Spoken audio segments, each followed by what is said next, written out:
여러분 안녕하십니까? 우리는 지난 시간에 기독교와 성소라고 하는 제목으로 앞으로 제가 말씀드릴 7가지의 성소의 개괄에 관련된 개관을 말씀을 좀 드렸습니다. 여러분, 성소라고 하는 것은 마치 사형수 자식을 둔 부모가 그 자식과 함께 하기 위해서 그 추운 겨울에 그 감옥 옆에 지어놓은 움집처럼 하나님께서 이 죄지은 인간과 함께 하시고자, 바로 그것이 임마누엘 아닙니까? 함께 하시고자 아담과 하와가 죄를 짓고 난 그 후로부터 마지막 회복될 때까지 온 인류와 함께 계셨던 창세기로부터 요한계시록까지 하나님이 우리와 함께 계시겠다라고 하는 가장 그 놀라운 사상, 임마누엘 사상을 살펴볼 수 있는 곳이 성소라고 하는 말씀을 드렸습니다. 말씀드렸던 것을 잠시만 다시 한번 정리를 하면, 여러분, 그 성경은 이 창세기로부터 요한계시록까지 하나님이 누구와 함께 거하시기를 원하시는지를, 우리와 함께 거하기를 원하시는 모습 가운데 바로 그 성소들의 역사가 기록이 되어 있습니다. 먼저 간단하게 좀 하나씩 살펴보고 이제 오늘부터 하나씩 저와 함께 자세히 공부하는 시간을 좀 갖도록 하겠습니다. 여러분, 이 시간은 설교하는 시간이라기보다도 저와 함께 이제 성경을 좀 깊이 있게 공부하는 시간이기 때문에 마음을 편히 가지시고 혹시 이렇게 종이나 펜이 있으면 적어가시면서 보시면 여러분 도움이 되시리라고 생각합니다. 성경에서 맨 먼저 나타나는 이 성소의 개념은 바로 에덴 동산이었습니다. 우리는 그것을 에덴 성소라고도 부를 수 있습니다. 왜냐하면 이 에덴 동산 안에서도 하나님께서 아담과 하와와 함께 거하기를 원하셨고 그 안에서 선악과와 생명과가 있었어요. 그리고 아담과 하와가 죄를 짓고 나간 다음에 동쪽에 에덴의 동편에 하나님의 구르도는 화형검들을 두었는데 그것이 바로 구약의 성소에서 지성소의 역할을 한 것으로 우리는 볼 수가 있기 때문에 여러분, 에덴 성소를 첫 번째 성소라고 볼 수가 있겠습니다. 그 다음에 이제 두 번째 성소는 아담과 하와가 죄를 짓고 난 다음에 이제 등장하는 성소로 우리가 원시 성소라고 볼 수가 있습니다. 사실은 엄격히 원시 성소는 그 다음에 나타날 이 제단 성소, 여러분, 이 제단 성소는 우리가 아는 것처럼 누가요? 노아가 이제 노아 홍수 이후에 창세기 8장 20절에 보면 나와서 제단을 쌓고 하나님께 감사드리는 모습이 나오지 않습니까? 근데 마찬가지로 아담과 하와가 죄 짓고 난 다음에 이전에도 제단을 쌓긴 쌓았지만 왜 여기에 원시 성소라고 하는 것을 넣냐면 사실은 이 죄 짓기 이전과 이후를 구별해야 될 만한 아주 중요한 그 사상들이 들어있기 때문입니다. 나중에 좀 구체적으로 말씀드리겠지만 이 에덴 성소에서는 여러분 피가 필요가 없었어요. 그런데 이 원시 성소부터는 이제 인간이 구원받기 위해서는 피가 있어야 했습니다. 어쨌든 이제 저와 함께 자세히 후에 보도록 하고 에덴 성소가 있었고 원시 성소가 있었고 그 다음에 노아로부터 시작된 제단 성소가 있었다라고 말씀을 드립니다. 이 제단 성소가 어디까지 이어지냐면 모세 시대까지 이어져요. 출애굽기 25장에 보면 하나님께서 모세에게 성소를 짓는 청사진을 주시죠. 그래서 그 성소가 우리가 아는 것처럼 무슨 성소예요? 성막 성소입니다. 쉽게 말하면 출애굽하는 과정 가운데 하나님께서 함께 거하실, 이 백성들과 함께 거하실 텐트와 같은 그런 움막과 같은 그런 것입니다. 자, 그래서 이 모세에서부터 이게 어디까지 이어지냐면 우리가 아는 것처럼 누구 시대의 건축물로 성소를 짓습니까? 네, 솔로몬 시대입니다. 솔로몬 시대. 그래서 솔로몬까지 이어지다가 이제 솔로몬 시대에 드디어 무슨 성소? 성전 성소가 만들어집니다. 오늘날 우리 교회와 같지는 않지만 이런 건물이 있는 성소는 아마 이때가 가장 처음이 아닐까 싶습니다. 그래서 이제 솔로몬 시대로부터 누구 시대까지 이르러 오냐면 그리스도 시대까지 이르러 옵니다. 여러분, 왜냐하면 여러분 성경에 예수님, 마태복음에도 보면 마태복음 1장 23절에 보면 보라 처녀가 잉태하여 아들을 낳을 것이요 그 이름을 임마누엘이라 하리라. 번역한즉 뭐라고 말했습니까? 하나님이 우리와 함께 계시다라고 말했습니다. 구약 시대 동안 예수님을 표상하는 이 각각의 성소들을 통해서 내가 너와 함께 하겠다라고 하는 임마누엘 사상을 보여주셨고 실제로 함께 하셨고 이제는 직접 표상이 아닌 원형이 이 땅에 오셔서 바로 예수님께서 성전 되심으로 말미암아 요한복음 2장에도 나오지 않습니까? 본인이 성전임을 가르쳐 말함이라. 그래서 예수님께서 바로 이 땅에 오셔서 성소로 성전으로 오셨어요. 제가 설교를 통해서 여러 번 말씀드렸지만 여러분 왜 예수님이 이 땅에 오셔서 그렇게 정신없이 돌아다니셨냐면 자식 구하러 다니신 것입니다. 그래서 이 땅에 오셔서 이 백성들과 함께 하시는 임마누엘의 예수님의 모습으로 오셨죠. 그 다음에 이제 예수님께서 하늘로 승천하시고 난 다음에는 여러분 고린도전서 3장 16절에 보면 바로 우리 자신이 바로 뭐라고 말하고 있는 것입니까? 고린도전서 3장 16절에 보면 너희가 하나님의 성전인 것과 그랬어요. 우리가 하나님의 성소입니다. 그래서 제가 지난 시간에 말씀드린 것처럼 여러분 이 미 대통령이 탄 비행기가 에어포스 1인데 만약에 미 대통령이 노스웨스트 비행기를 타면 기장은 말합니다. 여기가 에어포스 1입니다. 왜냐하면 비행기 자체가 에어포스 1이 아니라 대통령이 타 있는 곳 그 비행기를 에어포스 1이라고 합니다.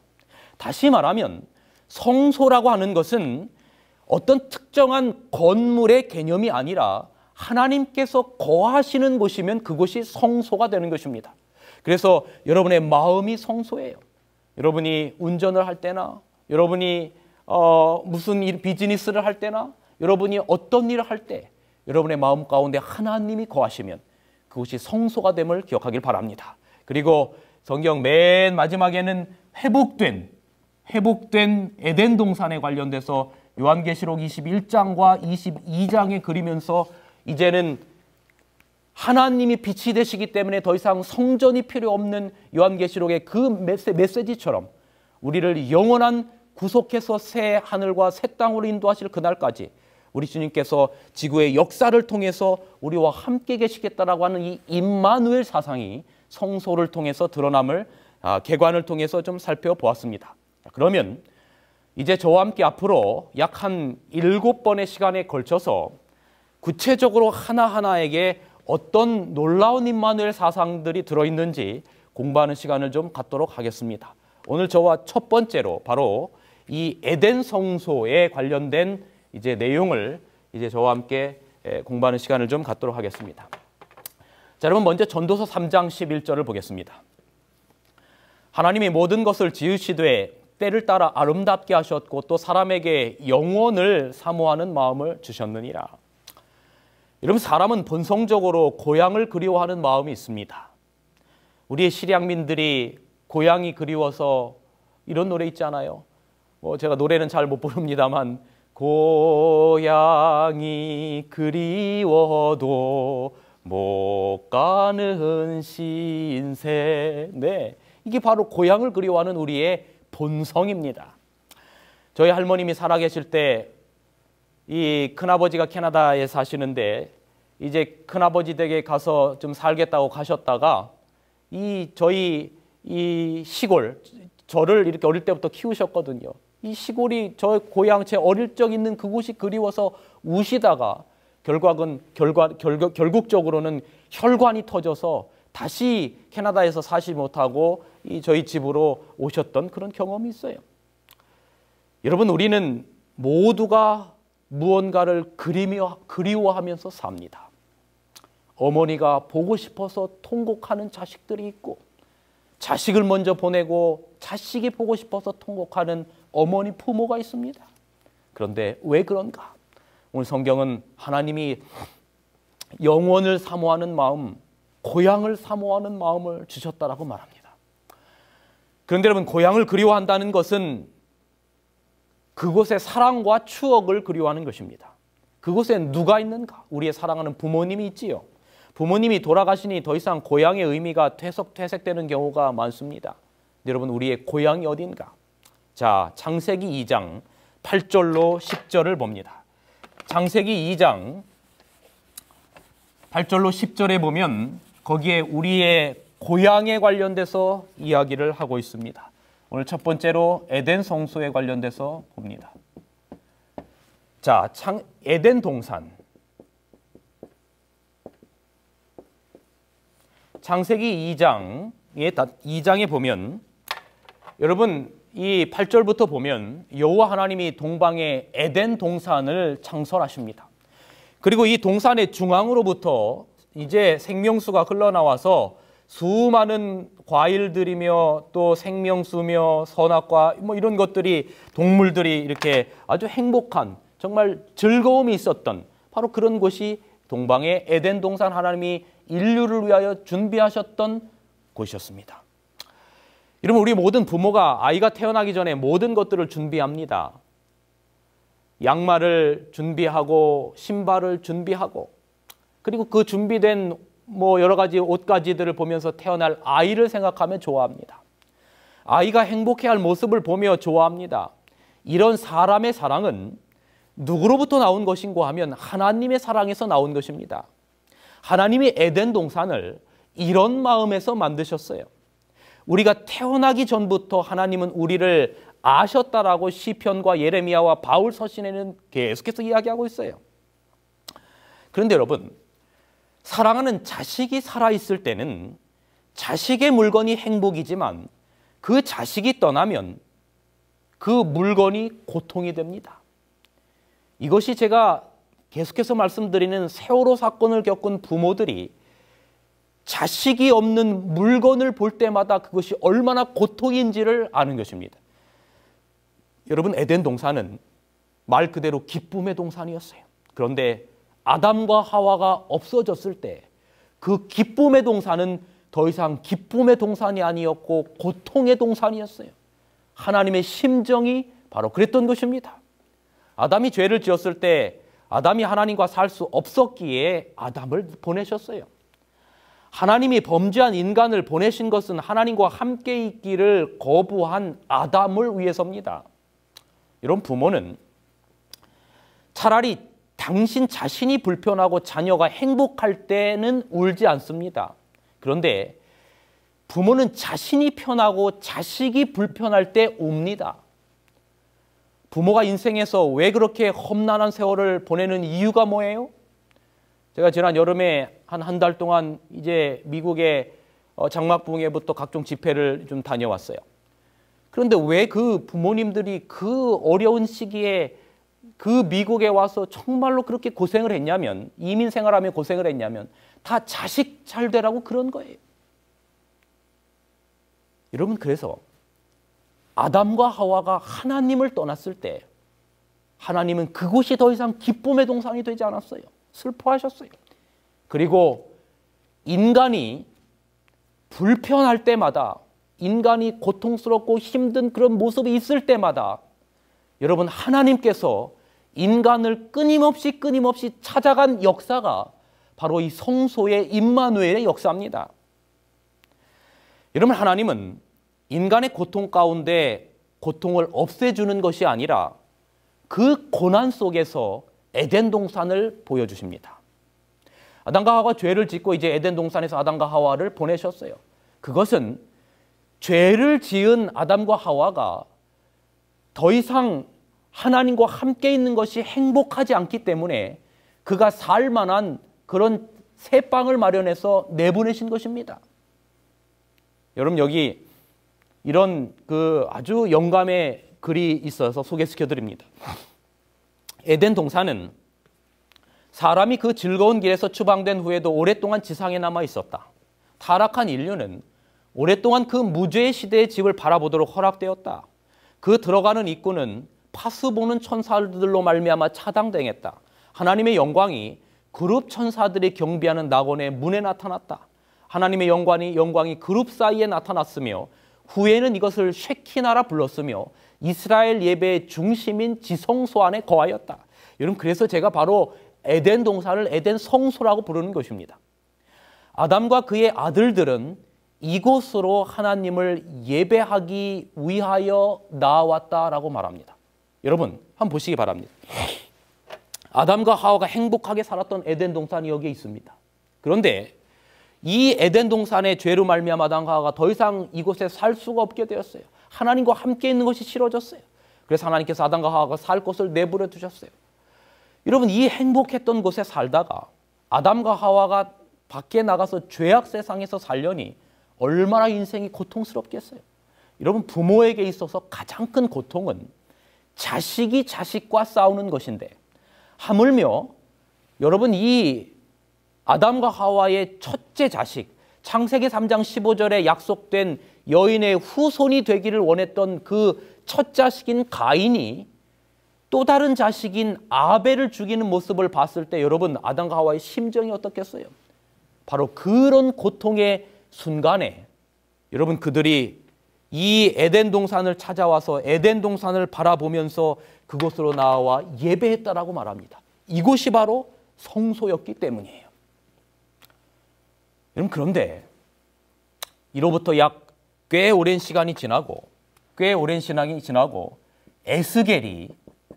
에스겔이 본 에덴 동산이 여기 에스겔 47장에 보면 기록이 되어 있습니다. 그런데 이 에스겔 47장이 기록된 이 때는 BC 593년경, 북방 이스라엘은 이미 100년 전에 소멸되었고 남방 유다는 바벨론에 의해서 그 멸망이 급속도로 다가오는 암울한 시기였어요. 여호야김은 종말을 고하고 그 아들 여호야긴은 에스겔을 포함해서 약 1만 명의 백성들이 바벨론의 포로로 잡혀갔어요. 마지막 시드기야 때에 유다는 멸망당합니다. 예루살렘이 파괴되었어요. 유다 백성들은 배도와 타락의 늪에서 허덕이고 있을 때에 아직 청년이었던 에스겔에게 하나님이 여러분 에덴 동산을 보여주셨어요. 여기 에스겔 47장 6절로 12절을 봐야 되는데 시간 관계상 여러분 성경을 갖고 계시면 좀 같이 찾아서 보시면 좋겠어요. 에스겔 47장 6절로 12절에 보면 제가 다 읽지는 않겠습니다만 거기에는 이 에덴 동산의 모습을 그리고 있어요. 자, 제가 그 후반부부터 읽어보겠습니다. 강 좌우에는 각종 먹은 실과 나무가 자라서 그 잎이 시들지 아니하며 실과가 끊이지 아니하고 달마다 새 실과를 맺으리니 그 물이 성소로 말미암아 나오리라 그랬어요. 자, 여러분 보십시오. 창세기 2장의 에덴 동산은 동산의 중앙에서 생명수가 흘러나와서 나무들이 성장하고 또 그런 아주 영생의 행복함이 있었습니다. 그런데 이로부터 꽤 시간이 많이 지나고 난 다음에 여러분 이 에스겔 47장에 북방 이스라엘이 멸망하고 남방 유다가 멸망해가는 이런 암울했던 시기에 하나님께서 또다시 에스겔에게 에덴 동산을 보여주십니다. 그런데 여기도 보면 여기는 동산의 중앙에서 생명수가 흘러나왔어요. 그리고 여기 에스겔 47장에 보면 어디에서부터 생수가 흘러나왔냐면 성소로 말미암아 나왔다라고 말합니다. 성소로. 그래서 생명수가 흘러나오고 강 좌우에 나무들이 자랍니다. 그리고 그 물이 이르는 곳마다 물고기가 번성하고 생명이 거기에 있음을 보게 되는 것입니다. 여러분, 왜 하나님께서 이렇게 암울했던 시기에 에덴 동산을 보여주셨을까? 그것은 너희가 영원히 돌아갈 너희의 집이 될 그곳을 바라보며 용기를 가지고 희망을 얻으며 살라라고 주님께서 보여주셨던 것입니다. 자, 이제 또 저와 함께 성경을 더 건너가 보겠습니다. 에스겔 시대로부터 약 700년이 흐릅니다. 이제 드디어 요한계시록에는 모든 에덴 동산, 회복될 에덴 동산의 장엄함을 그립니다. 여러분, 요한이 이제 요한에 나타나는 요한의 에덴 동산, 이 요한에게 보이는 회복된 에덴 동산을 그리고 있어요. 자, 요한계시록 21장과 22장을 통해서 보면 그렇게 그리고 있습니다. 그런데 이 요한이 에덴 동산을 이제 이 계시로 보고 묘사할 때에 그의 상태가 어땠냐면 너무나 절망적이었습니다. 반무섬에서 유배되어서 비참한 노래를 부르면서 그가 절망 가운데 있어야 되는데, 그런데 여러분 그런 절망적인 상황에 그는 승리의 노래를 봅니다. 왜냐하면 하늘이 열리는 장면과 에덴 동산을 바라보게 된 것입니다. 요한계시록 22장 1절로 3절, 또 저가 수정같이 맑은 생명수의 강을 내게 보이니 하나님과 및 어린 양의 보좌로부터 나서 가운데로 흐르더라. 강 좌우에는 생명나무가 있어. 자, 이거 보세요. 지금 요한계시록 47장에 나타나는 것과 똑같은 내용을 기록하고 있어요. 그 생명수가 이제는 여기에서는 에덴의 중앙과 여기는 성소의 중앙으로부터 나왔는데 여기는 어린 양의 보좌로부터 나서 그 물이 흐르는 곳마다 12실과를 맺히고 또 나무들은 만국을 소성하기 위하여 있더라. 보십시오. 에덴의 중앙에서 나왔던 생명수, 성소의 중앙에서 나왔던 생명수, 여기는 어디에서 중앙에 나온다고요? 자, 여러분 성경 보세요. 어디서 나온다고요? 예, 하나님의 보좌로부터 생수가 흘러나와서 그 생수가 흐르는 곳마다 또 나무가 번성하고 또 생명력이 넘치는 모습을 보는 것입니다. 네. 자, 여러분, 우리 주님이 이 땅의 성소는 비록 무너졌지만, 여러분, 로마에서 이 땅의 헤롯 성전, 예루살렘 성전 다 무너졌지만 지금은 뭐 통곡의 벽이라고 하나만 남아서 유대인들이 통곡하지 않습니까? 그런데 요한에게 하늘을 보여주시며 우리에게 희망을 주셔요. 그런데 여러분, 새 하늘과 새 땅에 있게 될 최후의 회복의 에덴은 태초의 에덴보다도 더 영광스럽게 단장되어 회복될 것입니다. 여러분이 긴 여행을 마치고 오면 낯선 집이 좋아요? 익숙한 집이 좋아요? 예, 익숙하게 정돈된 집이 좋아요.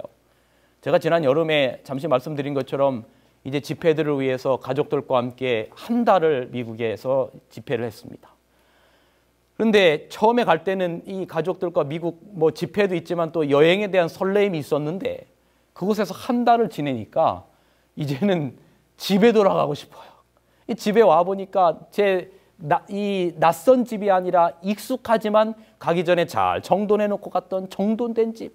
여러분, 하나님이 우리의 회복된 에덴을 그렇게 만드실 거예요. 피곤했지? 죄악 세상에서 얼마나 함께했느냐? 피곤했느냐? 내가 너와 함께 성소 속에서 임마누엘 함께 했었느니라. 그러나 내가 너에게 영원히 회복된 에덴을 너희에게 주마. 내가 너희를 위하여 집을 지었는데 와서 푹 쉬거라. 여러분, 생명수가 흘러나왔던 곳, 이 성경에 대표적으로 등장하는 3번의 에덴 성소, 에덴 동산은 가장 어렵고 힘든 순간들마다 하나님께서 그것을 바라보며 용기를 얻으라고 주신 것입니다. 아담과 하와가 죄로 말미암아 자식이 자식을 죽이는 고통 가운데 있을 때 회복된 에덴을 바라보면서 그곳에서 예배를 드렸던 것처럼 에스겔 시대에 가장 암울했던 시간에 에스겔을 통해서 에덴 동산을 보여주면서 용기를 얻게 하셨던 것처럼 예수님을 하늘로 승천하시고 예수님의 모든 제자들은 다 죽고 세워졌던 초대교회마저 영지주의에 의해서 다 멸망당하는 그런 흩어지는 어두운 상황 가운데 있을 때 요한마저 혼자 유배당해서 외로운 밤무섬에 있을 때 하나님께서 하늘의 보좌를 여셨어요. 그리고 회복된 에덴 동산 너희가 갈 곳이니 이것을 보고 용기를 얻으라라고 말씀하십니다. 사랑하는 여러분, 여러분이 이 땅을 살면서 어렵고 힘든 순간들일 때 여러분이 궁극적으로 가야 될 놀라운 회복된 이 에덴 동산, 여러분과 영원히 함께 하실 이 에덴 동산을 바라보며 바로 그 에덴 성소를 바라보며 용기와 힘을 얻게 되기를 간절히 바랍니다. 그런데 여러분, 여기 한 책에 보면 이 생수가 나오는 역할을 어디를 통해서 성취하라라고 말씀하고 있냐면 이렇게 말씀하고 있어요. 저는 이 글이 참 좋아요. 보세요. 주께서 당신의 이름이 영화롭게 될 수 있도록 교회를 통하여 성취하고자 하시는 일은 놀라운 사업이다. 자, 무엇을 통하여 성취한다고요? 교회를 통하여 이 생명수가 나오는 것을 성취시키겠다라고 말하는 것입니다. 근데 여러분 보세요. 계속해서 읽습니다. 치유의 강에 대한 에스겔의 이상 가운데 이 사업이 나타나 있다. 이 물이 동방으로 향하여 흘러 아라바로 내려가서 바다에 이르리니 이 흘러내리는 물로 그 바다의 물이 소성함을 얻을지라. 이 강물이 이르는 곳마다 번성하고 또 그곳에는 생명과실이 있고 뭐 영원한 생명수가 있다라고 하는 이 에스겔서의 말씀을 하면서 이 역할, 생명수의 역할을 오늘날 누구에게 맡겼다라고 말하는 거 하면 교회에게 맡겼다라고 이야기하는 것입니다. 자, 여러분 보십시오. 오늘 우리 교회를 생각할 때 교회가 어떻게 돼야 되는가?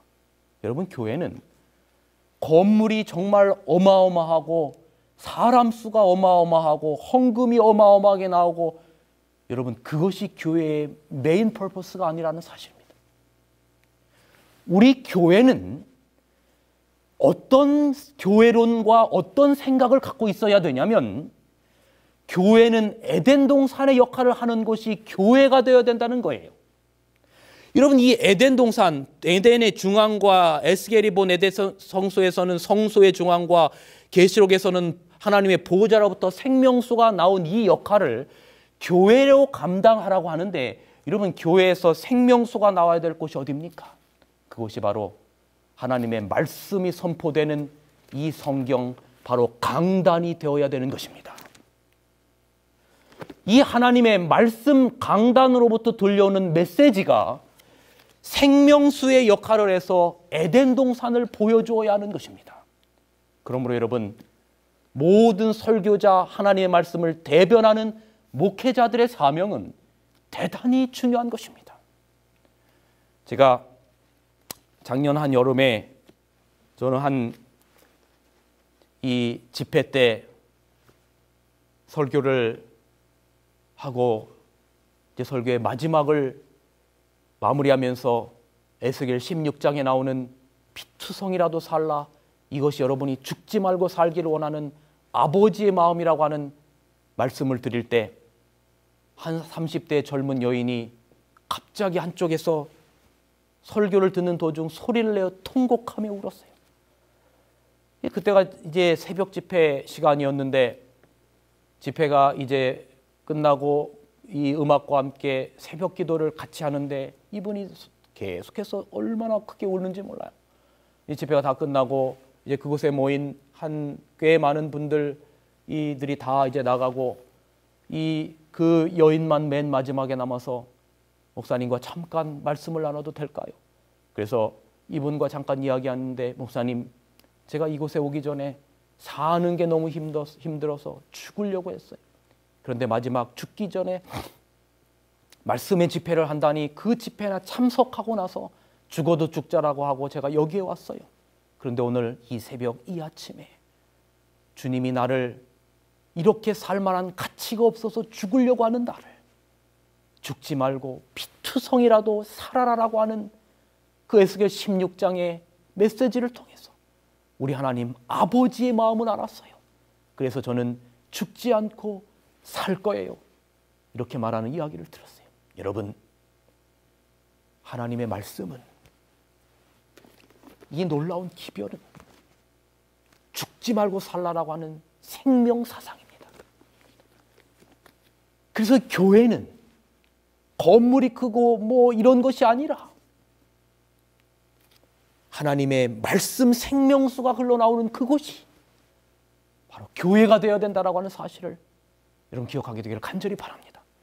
그래서 힘들 때 성소를 보면서 그들이 용기를 얻도록 하셨던 것처럼, 여러분 오늘날 힘들 때 여러분이 주의 전을 찾아서 바로 그 강단에서 흘러나오는 그 메시지, 여러분이 새벽마다 아침마다 무릎 꿇고 성경을 펼 때마다 그 메시지에서 나오는 생명수가 여러분을 놀랍게 회복시키는 역사가 있게 되기를 간절히 바랍니다.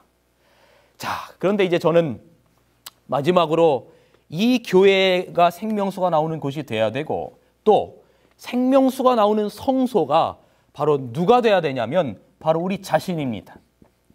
우리 자신인 것입니다. 여기 고린도전서 3장 16절에 보면, 너희가 하나님의 성전인 것과 하나님의 성령인 너희 안에 거하시는 것을 알지 못하느뇨 그랬습니다. 우리가 뭐라는 것입니까? 성전인 것입니다. 우리가 바로 하나님의 성령이 거하시는 곳입니다.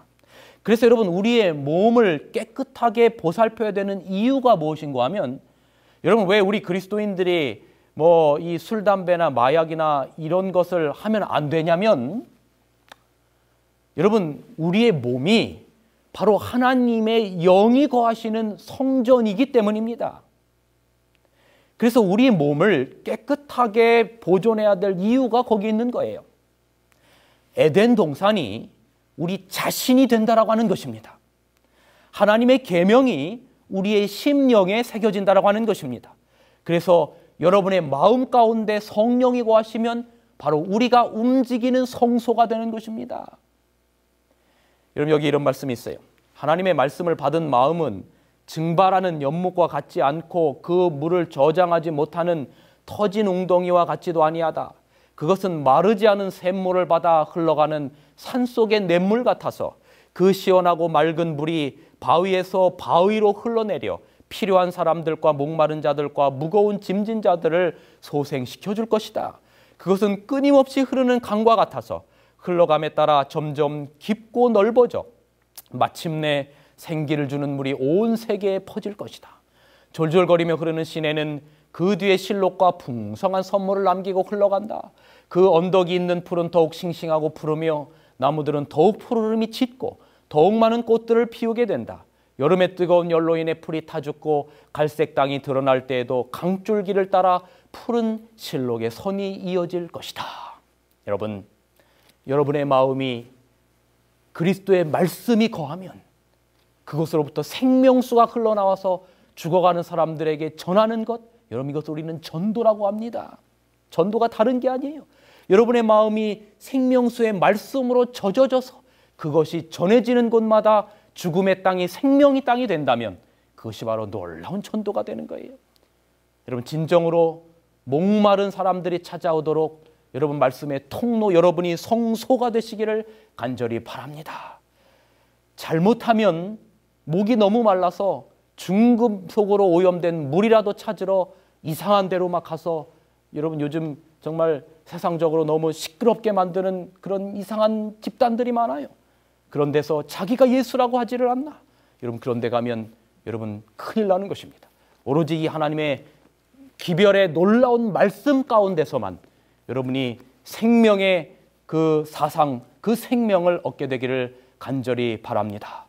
자, 여러분, 이제 저와 함께 오늘 첫 번째로 하나님께서 거하시는 첫 번째의 성소, 에덴 성소를 좀 살펴보았습니다.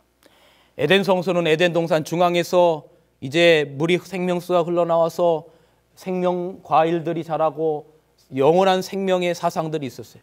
그런데 죄로 말미암아 아담과 하와가 나가고 이곳을 바라보면서 그가 용기를 가지고 살았어요.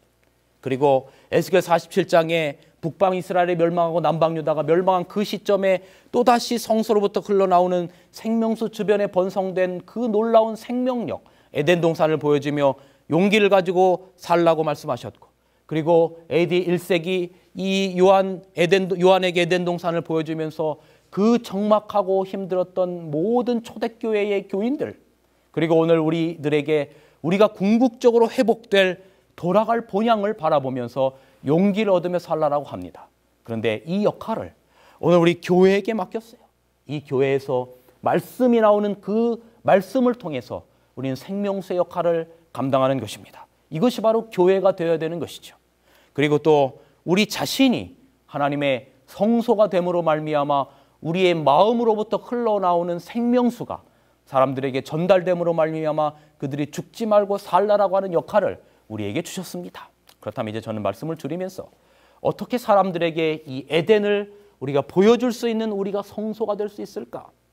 시편 1편 1절 3절에 보면 이렇게 기록합니다. 복 있는 사람은 악인의 꾀를 쫓지 아니하고 죄인의 길에 서지 아니하고 오만한 자의 자리에 앉지 않고 오직 여호와의 율법을 즐거워하며, 여러분 뭐를 즐거워한다고요? 하나님의 말씀 율법을 즐거워하며 그 율법을, 하나님의 말씀을 주야로 묵상하는 자로다. 저는 시냇가에 심은 나무가 시절을 쫓아 과실을 맺으며 그 잎사귀가 마르지 아니함 같으니 그 행사가 다 형통하리로다. 여러분, 어떤 사람이 잎사귀가 마르지 않는다고요? 네, 하나님의 율법을 부지런히 연구하고 하나님의 말씀을 부지런히 공부하는 자들은 소성하는 잎사귀와 같아서 마르지 않겠다라고 말하는 것입니다. 여러분, 우리의 마음 성전에 하나님의 계명을 넣으려면 우리의 마음이 언제나 말씀을 공부하면서 묵상하면서 살아야 합니다. 여러분 일주일에 한번 교회 가서 단상에서 단순히 목사님의 말씀 듣는 것만으로 이것이 우리의 살 모든 것을 다 했다라고 안 돼요. 여러분이 하루에 호흡을 한 번만 하면 살 수 없는 것처럼 마찬가지로 이 하나님의 말씀을 계속해서 묵상하면서 사는 자들에게 영원한 생명수가 마음에서 일어난다라고 말합니다. 그래서 로마에서 뭐라고 말씀하셨어요? 믿음은 들음에서 나며 들음은 하나님의 말씀으로 말미암느니라 그랬어요. 그래서 이 진리의 뿔에서 여러분들에게 이렇게 말씀을 여러 목사님들이 전달 드리는 이유는 이 말씀을 통해서 여러분들에게 생명이 임하도록 그렇게 저희가 부족하지만 사명을 감당하는 것입니다. 그런데 가장 안타까운 것은 여러분 생명수가 가도 소성되지 못하는 마음이 있다라고 하는 것입니다. 아까 읽었던 이 에덴 성소, 에스겔이 본 에덴 성소에 보면 47장 11절 12절에 보면 또 이 강가에 고기가 각기 종류를 따라 큰 바다에 고기같이 심히 많으려니와 이 성소로부터 생명수가 흘러나왔는데 그 어떤 진펄과 어떤 개펄은 소성되지 못하고 소금 땅이 된다라고 말합니다. 여러분 오늘 이렇게 말씀이 여러분들에게 선포되지만 이것이 여러분의 마음 가운데 옥토가 되지 못하고 생명수 물고기들이 사는 또 이 풍성한 나무들이 사는 곳이 되지 못하고 소금 땅이 되지 않게 되기를 간절히 바랍니다. 우리가 오늘 삶이 어렵지만 생명수 되신 여호와의 말씀을 언제나 묵상하며 사시기를 간절히 바랍니다. 그리고 그 묵상하며 살아가는 가운데 저희들이 준비된 이 말씀이 조금이나마 보탬이 되었으면 참 좋겠습니다. 우리의 영원한 고향, 우리가 돌아가야 될 바로 이 에덴 동산을 바라보며 이 땅에 희망 없고 살만한 아무런 의미가 없어서 죽고 싶은 생각들이 생길 때마다 여러분 이 말씀을 통해서 주님 때문에 희망을 얻으며 살 때 여러분의 삶에 용기와 희망을 갖게 되기를 간절히 바랍니다. 여러분 감사합니다. 이제 다음 시간에는 제가 원시 성수에 관련돼서 아주 중요한 말씀을 드릴 것입니다. 기대하며 다음 시간을 만나도록 하겠습니다. 여러분 감사합니다. 진리횃불 웹사이트에는 이 시대를 위한 하나님의 말씀이 준비되어 있습니다. 다음과 같은 성경 연구 자료를 통해서 하나님을 더 깊이 만나게 되길 간절히 바랍니다.